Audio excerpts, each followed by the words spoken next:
32 साल की महिला टीचर माधुरी की उम्र अधिक हो चुकी थी। वह कैरियर में तो सफल हो चुकी थी, लेकिन अभी तक वह अविवाहित थी।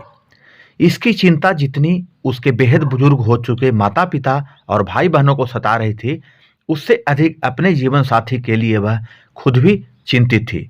बात यह लॉकडाउन के समय की है, जब लॉकडाउन लगा हुआ था। वह शादी की चिंता करते हुए एक ऐसे दलदल में फंस जाती है दोस्तों, जहां पर उसके साथ में शादी तो उसकी हो जाती है, लेकिन उसके साथ में लगातार बलात्कार होना शुरू हो जाता है और वह उस रिश्ते से इतना तंग हो जाती है कि भाग करके पीछा छुड़ा करके पुलिस के पास आती है और उस अपराधी यानी अपने दरिंदे पति को अरेस्ट करने के लिए पुलिस से गुहार लगाती है।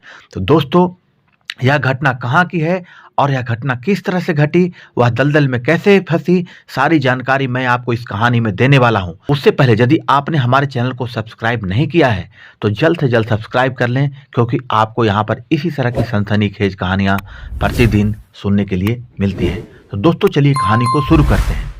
छत्तीसगढ़ में बेमेतरा जिला मुख्यालय से महज 3 किलोमीटर के दूर बीजाभाट गांव की रहने वाली माधुरी सरकारी स्कूल में टीचर थी। बात साल 2019 की है। कोरोना के चलते स्कूल बंद था। मार्च महीने से ही घर में पड़ी पड़ी वह ऊब चुकी थी। बच्चों की ऑनलाइन क्लासेज लेने के सिलसिले में वह स्मार्टफोन और इंटरनेट से फ्रेंडली हो चुकी थी और उस पर ज़्यादा व्यस्त रहने लगी थी। खाली समय में मोबाइल पर ही ऑनलाइन शॉपिंग, फैशनेबल कपड़े, खाने पीने की रेसिपी या दूसरे वायरल वीडियो देख करके वह अपना मन बहला लिया करती थी। इस दौरान जब भी मैट्रिमोनियल साइटों के विज्ञापन आते थे तो उसका ध्यान उसकी ओर चला जाता था दोस्तों, क्योंकि वह 32 साल की अविवाहित युवती थी। माधुरी की उम्र आधी हो चुकी थी, वह अविवाहित थी। इसकी चिंता जितनी उसके बेहद बुजुर्ग हो चुके माता पिता और भाई बहन को सता रही थी, उससे अधिक वह अपने जीवन साथी के लिए चिंतित हो गई थी। उसने टीचर बन के अपना कैरियर तो सफल बना लिया था, लेकिन ब्याह नहीं हो पाया था और वह काफी तेजी से उम्र उसकी निकली जा रही थी। घर परिवार और गांव के लोग अक्सर टोक देते थे, अरे माधुरी, कुछ अपनी जिंदगी के बारे में भी सोच लिया करो, बच्चों के भविष्य की चिंता कर लिया करो, तुम्हारा जीवन उम्र तुम्हारा निकला जा रहा है। कई लोग माता पिता और परिवार को लेकर के ऐसा कमेंट कर देते थे कि माधुरी का मन मिजाज कड़वा हो जाता था। इसी बीच साथ काम करने वाले कुछ दोस्तों ने सलाह दी, अगर पेरेंट्स उसके लिए योग्य वर नहीं तलाश पा रहे हैं तो इसके लिए उसे खुद कोशिश करनी चाहिए। मैट्रिमोनियल साइटों पर अपनी पसंद का जीवन साथी तलाश कर शादी कर लेना चाहिए। यही सोचकर माधुरी ने जीवनसाथी.com पर मेल आईडी रजिस्टर कर लिया। इसके बाद आए दिन उसके मेल पर लड़कों के शादी के प्रस्ताव आने शुरू हो गए थे। उम्र अधिक होने के कारण मनपसंद प्रस्ताव नहीं मिल पा रहा था। अधिकतर प्रस्ताव विधुर के ही थे, जिनकी उम्र का अंतर उसकी उम्र से काफी ज्यादा था। कुछ जाति और कुछ अलग धर्म के होने के कारण भी उस ओर वह ध्यान नहीं दे पा रहे। बात सितंबर 2019 की है। एक प्रस्ताव 2 दिन के गैप पर लगातार आया। हर बार मेल में काफी बोल्ड में लिखा होता था, मेरा नाम राजेश कुमार विश्वकर्मा है, मेरा डेट ऑफ बर्थ 1985 का है, मुझे शराब से सख्त नफरत है, मैं डाइवोर्सी भी हूँ, मैं बिल्डर हूँ जहाँ मेरी सालाना आय 1 करोड़ से ज़्यादा है।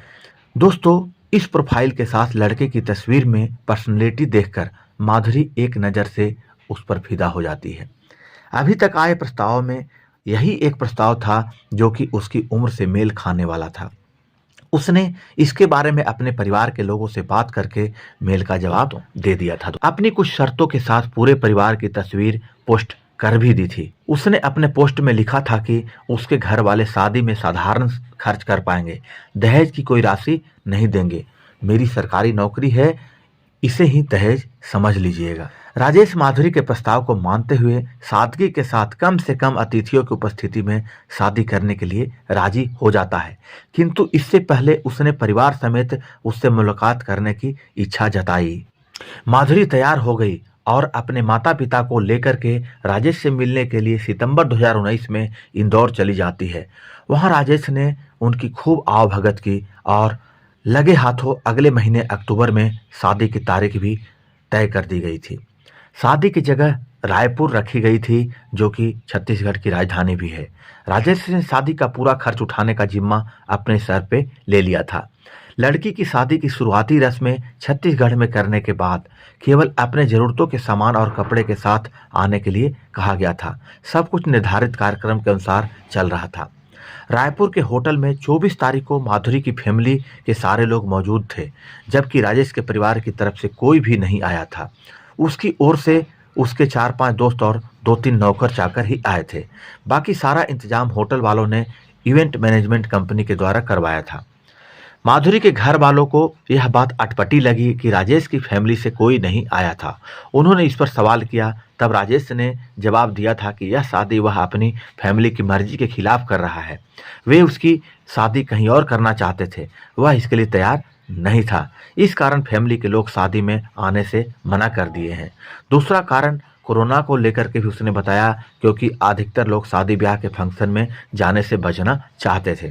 इस तरह से गोलमोल सा जवाब दे करके राजेश ने माधुरी के माता पिता को समझा दिया था।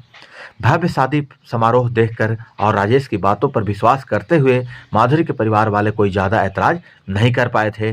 दूसरी तरफ उनके भी बेटी की शादी की उम्र निकली जा रही थी, इसलिए वो लोग भी इसका फैसला नहीं कर पाए थे। और चूंकि माधुरी एक शिक्षक थी, इसलिए उन्हें अपनी बेटी पे भरोसा था और वो समझ रहे थे कि वह बेटी जो है सोच समझ करके यह शादी का रिश्ता की होगी। शादी अच्छी तरह से संपन्न हो जाती है दोस्तों। उसके अगले दिन राजेश नवविवाहिता माधुरी को लेकर के इंदौर चला जाता है, जबकि उसकी फैमिली वाले छत्तीसगढ़ लौट गए थे। शादी के बाद माधुरी सुखद वैवाहिक जीवन के सपने बुनती हुई राजेश के साथ इंदौर लौट गई थी। वहां दोनों 4 दिनों तक होटल के कमरे में ठहरे। इन 4 दिनों में ही माधुरी को सेक्सुअल लाइफ को लेकर के सपने दरकने का एहसास हो गया था और माधुरी को सेक्सुअल लाइफ से एक तरह से नफरत सी शुरू हो गई थी दोस्तों।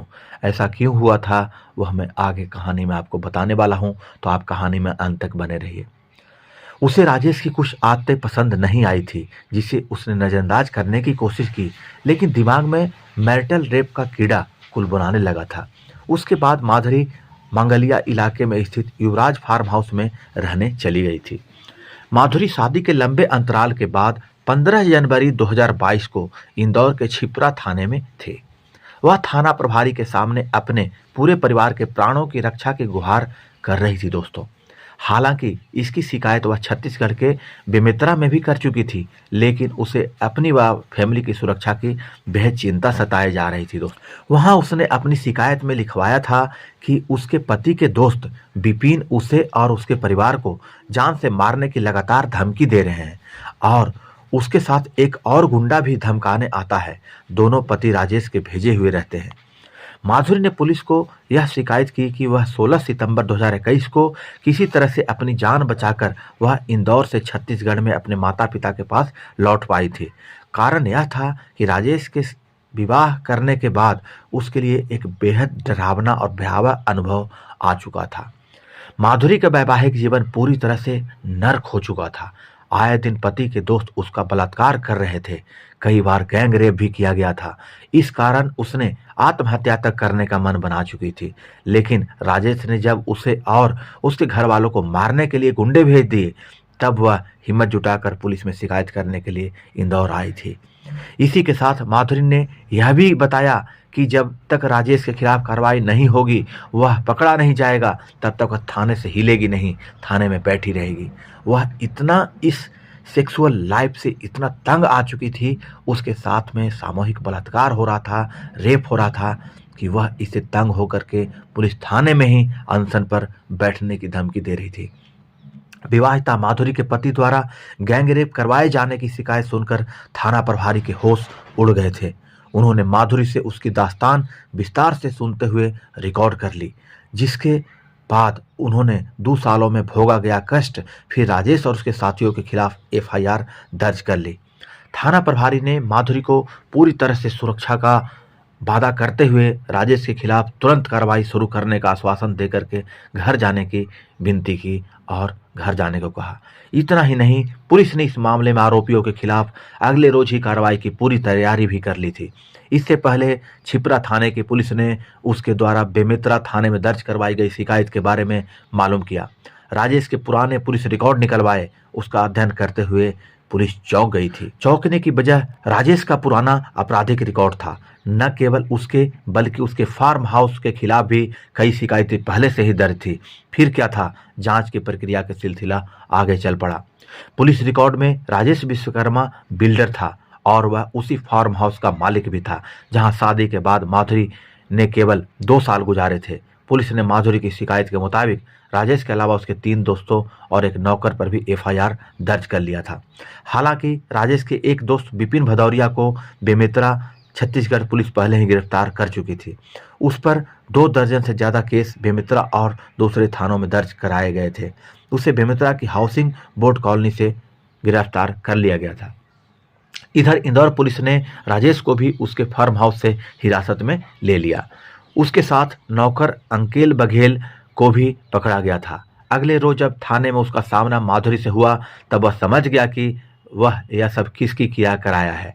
चूंकि उस पर पत्नी पर जुल्म ढाने, अननेचुरल सेक्स, रेप आदि करने के आरोप लगाए गए थे, इस कारण उसकी गिरफ्तारी गैर जमानती थी दोस्तों। यही नहीं, पुलिस को इंदौर के मांगलिया इलाके में बने युवराज फार्म हाउस के खिलाफ भी कई बातें मालूम हो चुकी थी। उस लिहाज से फार्म हाउस में जमीन कब्जा, नशाखोरी, अय्याशी के लिए न्यूड डांस पार्टी से लेकर के वहां होने वाले कई अनैतिक काम शामिल थे।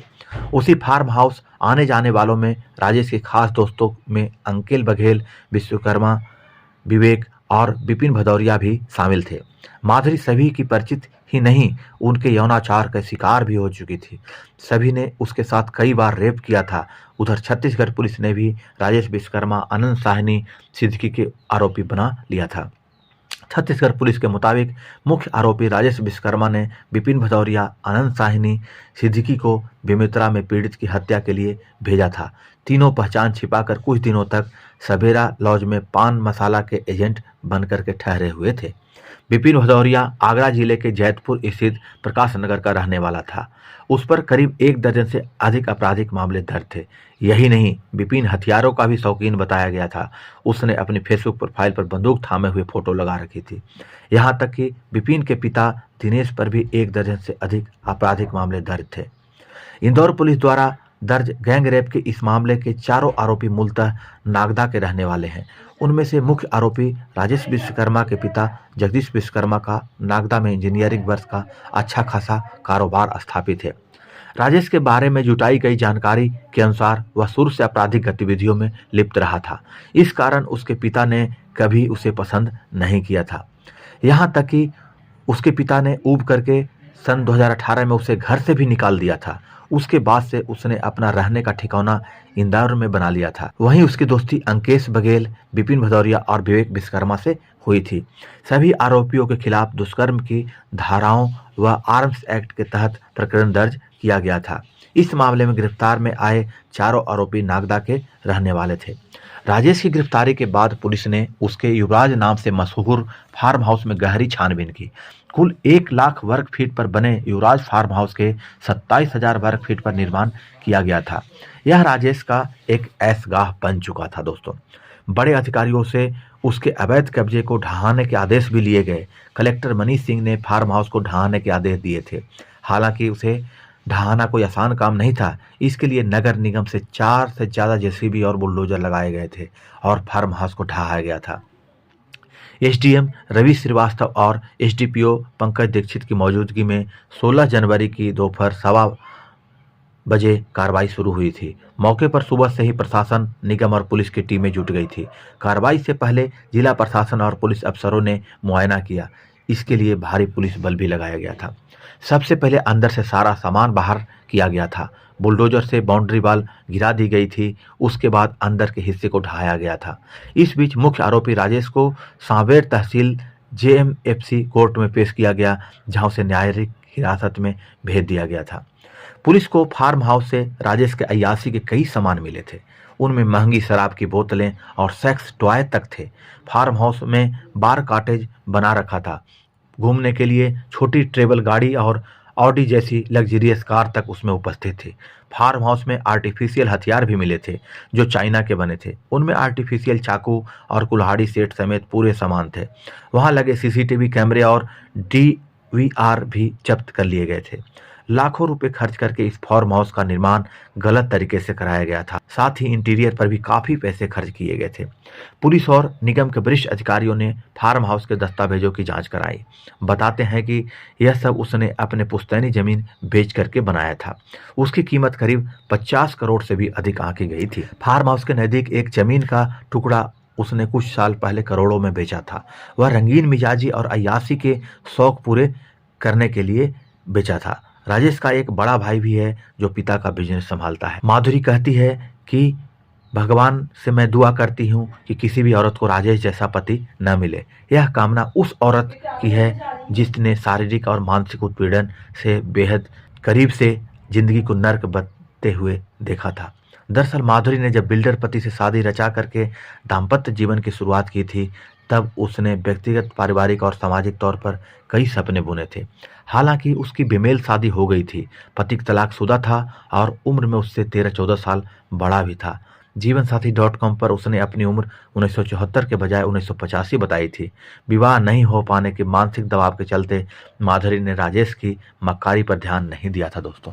उसके द्वारा बताई गई जन्म की तारीख की कोई तहकीकात भी नहीं की थी।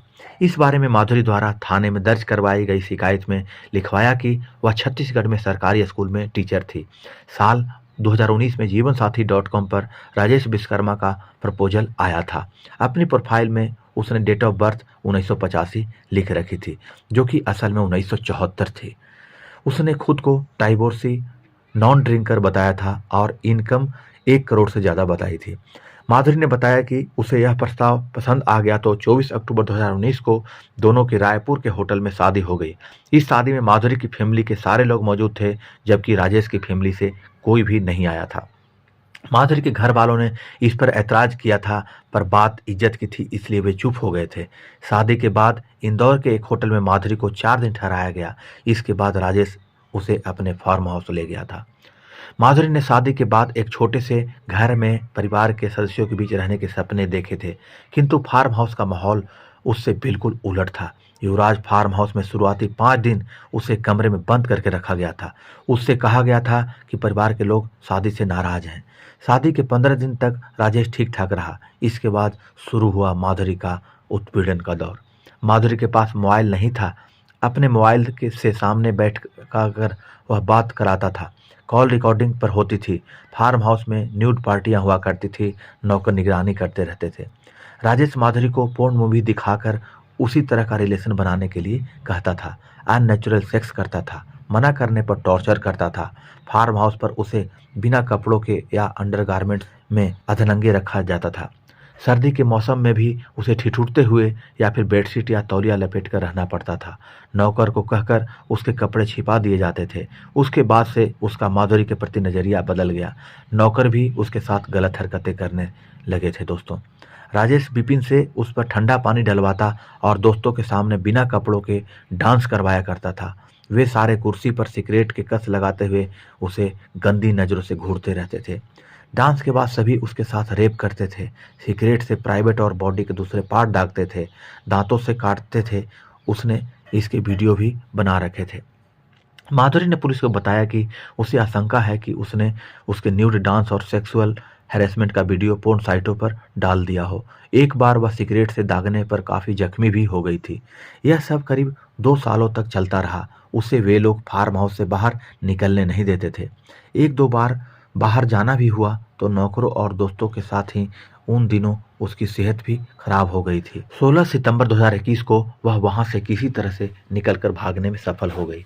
फिर सीधा छत्तीसगढ़ लौट गई। घर आकर वह आत्मग्लानि से भर गई थी। उसने अपने माँ बाबूजी से नज़र मिलाने में भी शर्म आती थी। वह एकदम गुमसुम सी हो गई थी। सोचा कि नौकरी ज्वाइन कर लूं, लेकिन घर से निकलने की हिम्मत नहीं हो पा रही थी। आत्महत्या का मन बन चुका था। तभी राजेश ने एक दिन उसके पास अपने 2 गुंडे भेज दिए थे। वे घर आकर उसके साथ चलने की जिद करने लगे। जब माधुरी ने उनके साथ जाने से मना कर दिया तो वे उसे और उसके परिवार वालों को जान से मारने की धमकी देकर चले गए थे। यह बात घर वालों को नहीं मालूम थी किंतु जब बात परिवार पर आई तब माधुरी ने हिम्मत जुटा करके पहले छत्तीसगढ़ में अपनी जान की सुरक्षा के साथ राजेश और उसके दोस्तों के खिलाफ शिकायत दर्ज करवाई। संयोग से दोनों गुंडे तुरंत पकड़े गए। उसके बाद माधुरी ने हिम्मत करके इंदौर आकर थाने में शिकायत दर्ज करवाई। राजेश के दिमाग में अय्यासी और अनैतिकता लबालब भरी हुई थी। खुराफाती मानसिकता वाले राजेश के तार सेक्स रैकेट से भी जुड़े हुए थे। वह कहीं न कहीं मानव तस्करी से भी जुड़ा हुआ था, जिसके लिए सेक्स के अलग अलग तरीके अपनाया करता था। यह सब करने के लिए उसने मैट्रिमोनियल साइट का इस्तेमाल भी किया था। उस पर फर्जी प्रोफाइल देकर लड़की को शादी के जाल में फंसा लेता था।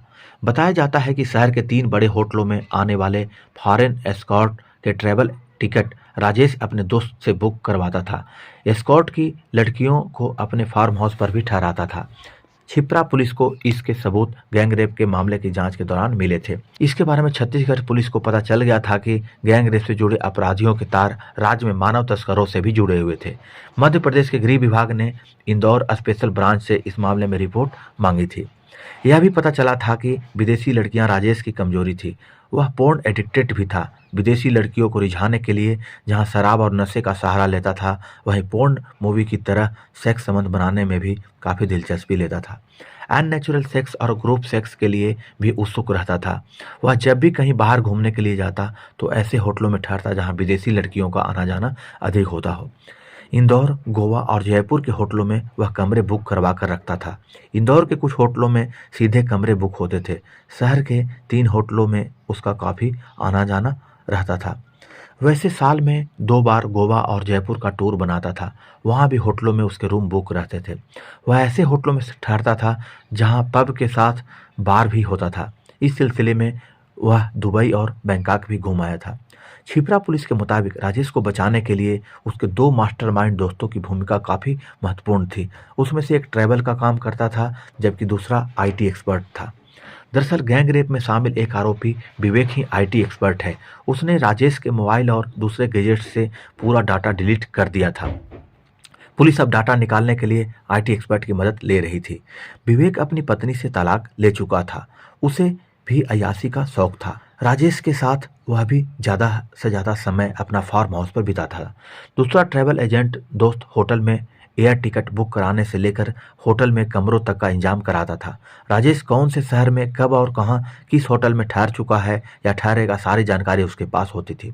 इस गैंग रेप की चर्चा मीडिया में खूब हुई थी। पुलिस ने राजेश की अय्याशी का ठिकाना बने फार्म हाउस को जमींदोज कर दिया और सभी आरोपियों को हिरासत में ले लिया था।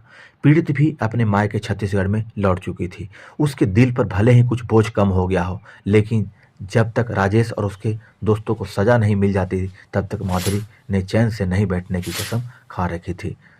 दोस्तों, मेरा कहानी कहने का उद्देश्य यह नहीं है कि किसी की भावनाओं को ठेस पहुंचाया जाए। मेरा कहानी कहने का उद्देश्य यही होता है कि समाज में हो रही घटनाओं के प्रति आप सजग रहें, सचेत रहें। तो दोस्तों, आज के लिए बस इतना ही। मिलते हैं अगले एपिसोड में एक नई क्राइम स्टोरी के साथ में। तब तक के लिए सजग रहें, सुरक्षित रहें। धन्यवाद।